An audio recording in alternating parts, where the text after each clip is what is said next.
I'm Matt. I'm Kerry. We are the Stagmer brothers of Baltimore Knife and Sword. We're going to be building some of your favorite weapons, and some weapons that you've never seen before. This is Man-at-Arms, REFORGED. It's a straight-bladed saber that's pink, with a red handle. There are vines etched in the guard that connect to a rose-shaped pommel. Here it is! Since the new season of Steven Universe came out earlier this summer, we've seen a huge number of requests for the swords. In this case, we're going to be doing rose quartz. It's a big pink sword. We're going to go ahead and do a lot of forging work on this. Actually, where you see things that are white painted on the sword, some of that we're going to make in silver, so we'll make it really interesting. It should be a really neat build. And then at the end, we are going to paint it pink, but it's going to chop some stuff up. In starting the blade for the cutlass, I select a piece of tool steel. In our case, it's a piece of 1045. 1045 is underappreciated in the bladesmithing community, as it is considered to have too low of a carbon content to produce a good blade. However, there are two distinct advantages to using 1045 in our case. When making a big blade, 1045 is more forgiving in the forging and heat treating techniques, so long as you do them relatively correctly. The second advantage is, Kerry bought quite a lot of it, so we're waiting to use it all up. The very first step Ilya has to do is square up the material. He then begins to draw it out underneath the flat dies on the power hammer. It's going to take him about 3 heats to pull it out to the proper length, and then he can move on to the blade forging.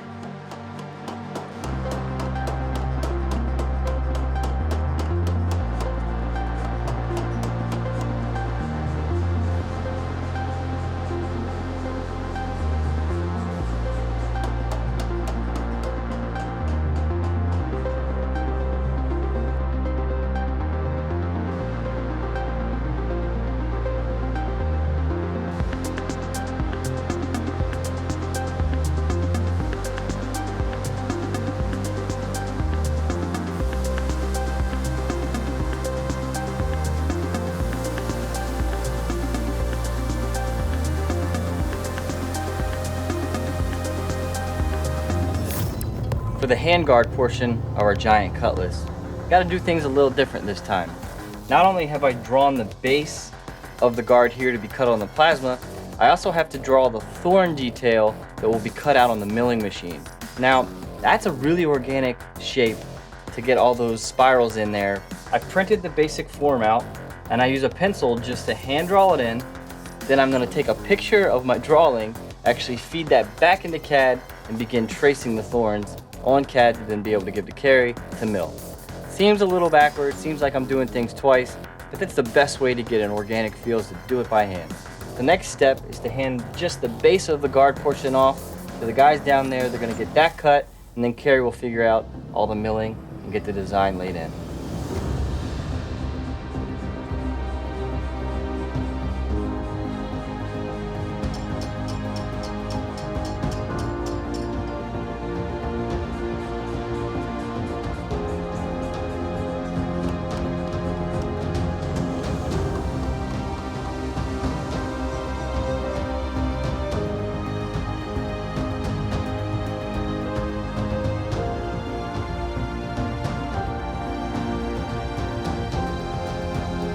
With the blade portion now forged, Ilya's clipped off the handle and can start drawing out the tang. He's using a hit turn technique to taper out the tang to keep everything nice and true. Now that the blade is to length and Ilya's defined the point, he's going to begin establishing the bevels. In this case, he's going to use a series of top tools to initially establish that bevel. It's just a really wide blade, and this is a much better way to do it.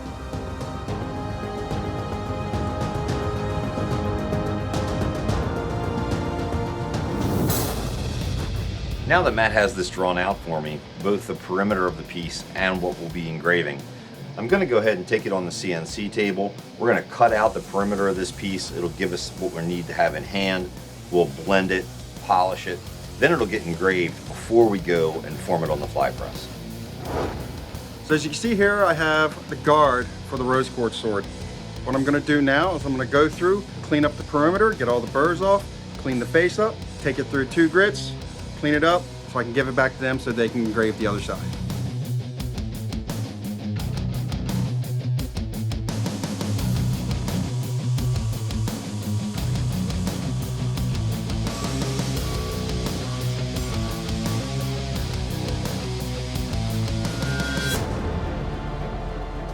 sometimes when manipulating the steel underneath the power hammer, the blade tends to warp a bit. Ilya is going to use some hand forging techniques and the power hammer to get our blade back nice and true.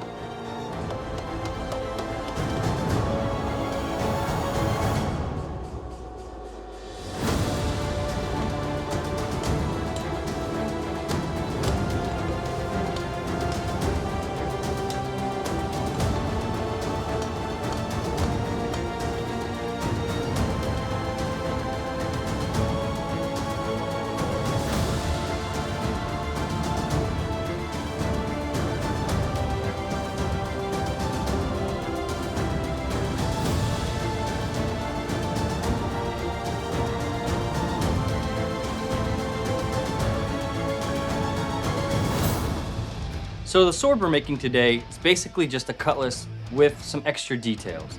But since rose quartz, spelled with a Z, very important, is said to be much larger than the other crystal gems, around 8 feet tall, Ilya has forged a much more exaggerated blade than we normally put on a cutlass. Now you can see I don't have a lot to do to this before I'm going to move on to the edging. I just got to true up the point here a little bit on the perimeter, and then I'm going to go ahead and put a nice wide hollow ground edge on it.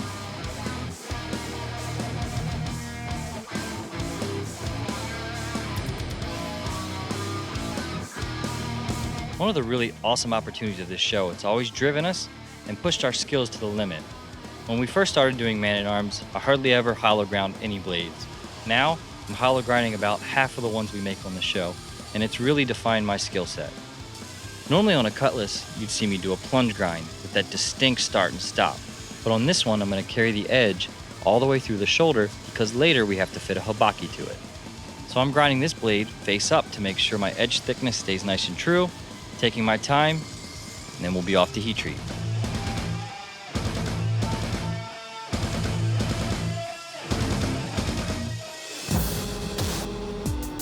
I'm going to be using the Novacon CNC mill to do this engraving. I've got the program all set in here. I had to have John weld a couple of tabs onto this piece. I had to get these hold downs out of the way because as you'll see, the cutter's going to come right through this area. We're going to come in, we'll do it in 3 passes because we want a fair amount of depth. That way, when we do the forming on the press and we come back and we grind and polish the outsides, we'll still have plenty of detail to work from before we do the painting.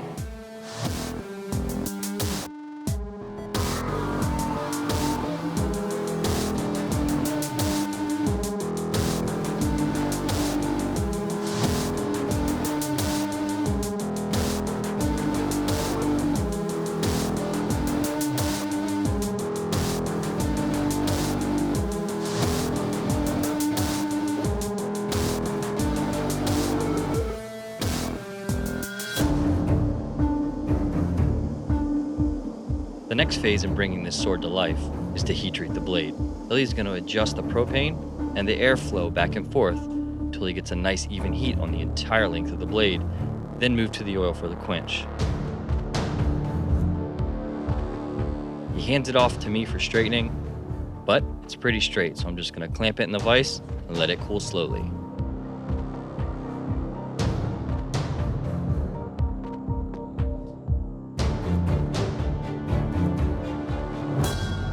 For the rose quartz build, the sword guard has a very particular sort of deep cup shape to it. In order to achieve this, what we're going to do is take it over to our dishing plate on the flywheel press. In order to protect the design on the face of the cutlass, I'm going to put a little piece of leather down here, and it also helps it dish a little bit easier as well.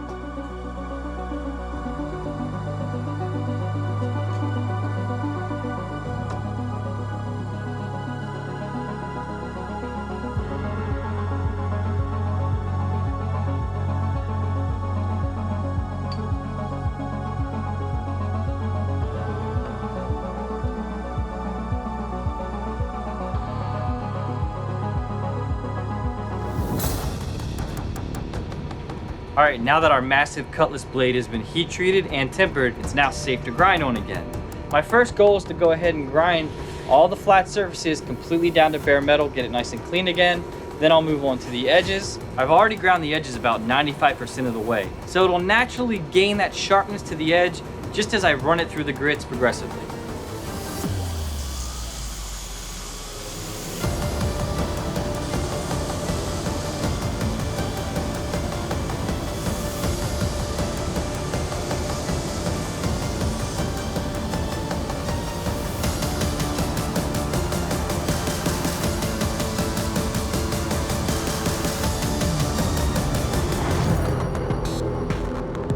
we don't typically keep large sections of copper around the shop. In this case, we've got some old scrap that we had done on previous builds. Ilya is going to go ahead, break it up, load a crucible, and melt it in a furnace so that he can then forge the pommel.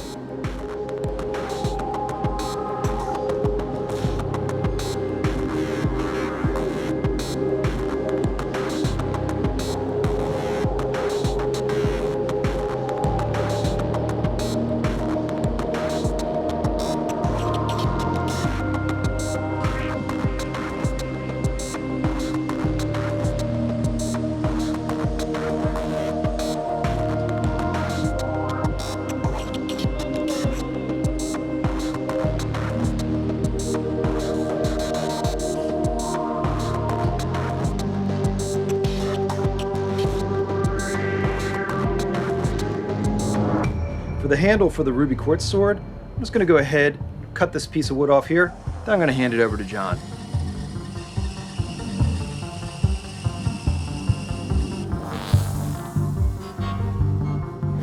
All of the pieces of this sword are beginning to come together. Now it's time for Matt to go ahead and polish the blade.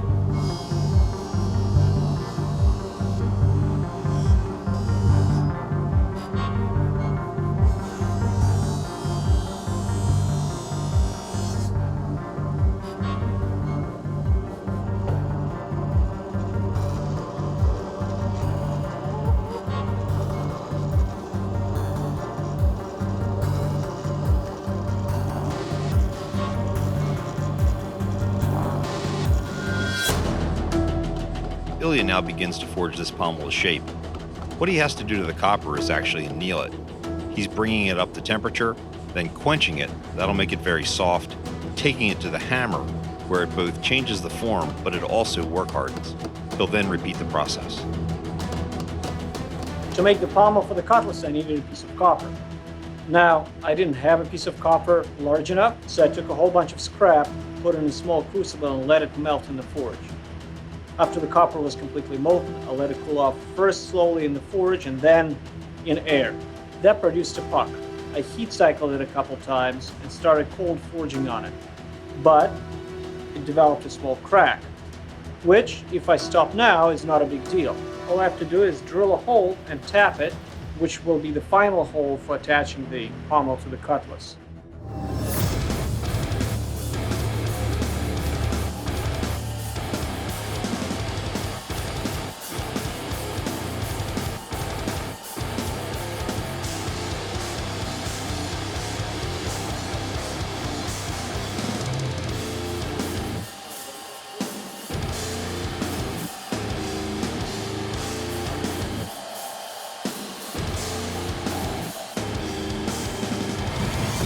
All right, now that Ilya has done the base forging on our copper, he's gone ahead and drilled and threaded a hole through the center of it so I can put it on a handy dandy handle here. I'm gonna grind the base of the shape just on the sanders. You're not gonna see any sparks on this because it's copper, the material is just gonna fall off. We'll get that rough shape in, then we're gonna add some detail, then we're gonna set a rose quartz gem right on top.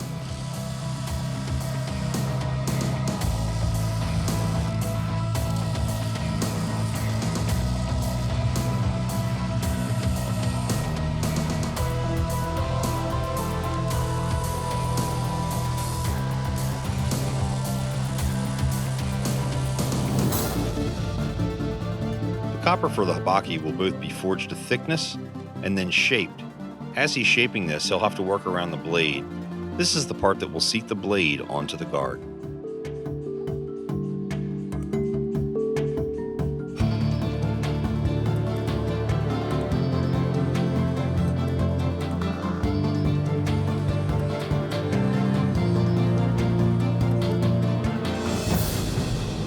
Matt now goes to the sander and roughs in the shape of this handle. Later, we'll have Ferenc paint and detail it.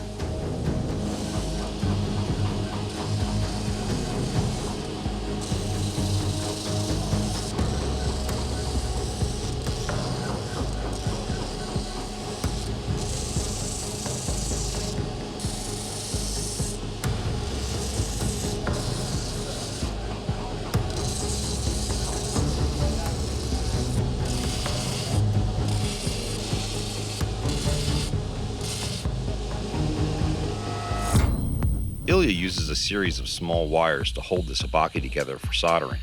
This is a classical style of silversmithing where things are held together to prevent them from sliding while the solders are liquid.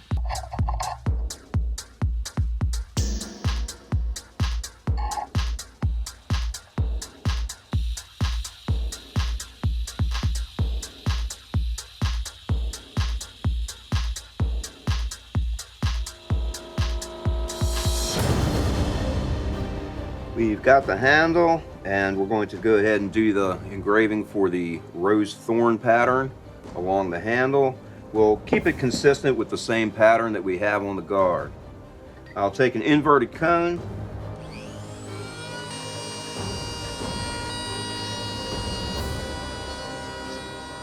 I have a line cut one way on the edge of the inverted cone. Now I'll flip it around and cut the opposite way, and that'll give me a nice V pattern.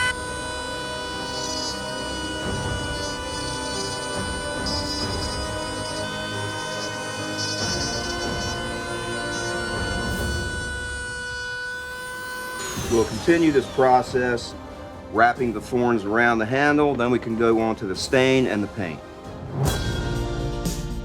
Now that Ilya is done with the copper portion of the habaki, it's time to move on to the silver. It has a very flower bud-like lighter color to it in the cartoon. So Ilya's first gonna cut the silver, he'll then use a hand engraver, carve out the recess where the silver will go, and it'll be inlaid permanently.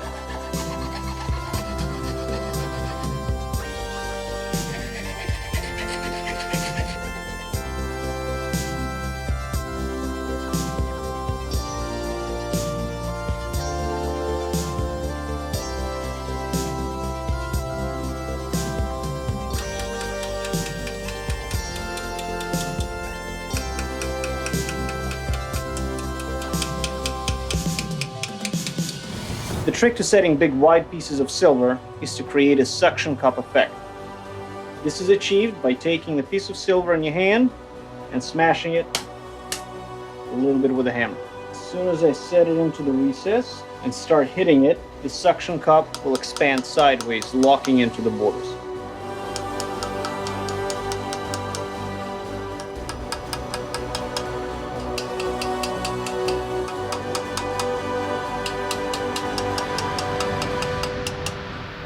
The silver's in. With the silver now in place, Ilya can then return to using his engravers to add some detail.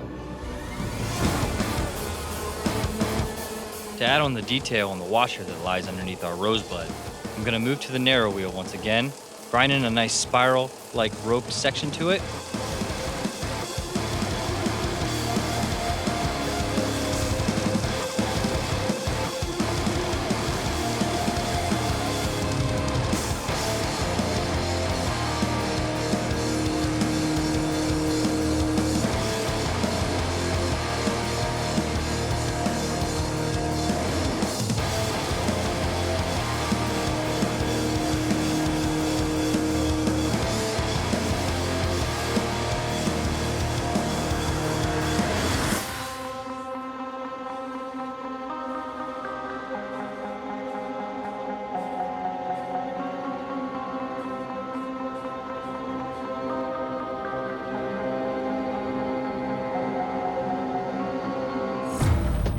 To get the pink or purplish color to our copper parts, Ilya's going to heat the copper up, then quench it in a solution of borax and water.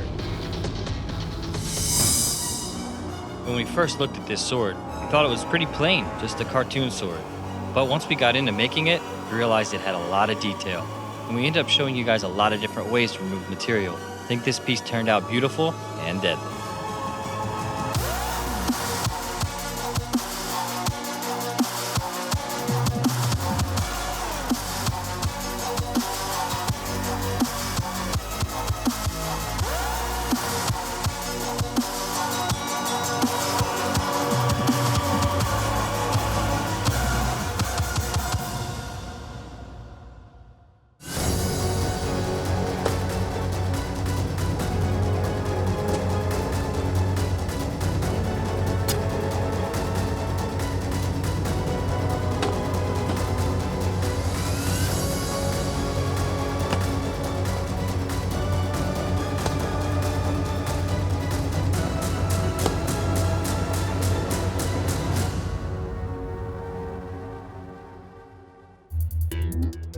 Click here to subscribe, or click here to watch more episodes. Thanks for watching Man-at-Arms Reforged. We need to know what you want the guys to build, so tell us in the comments below what weapons you want to see next.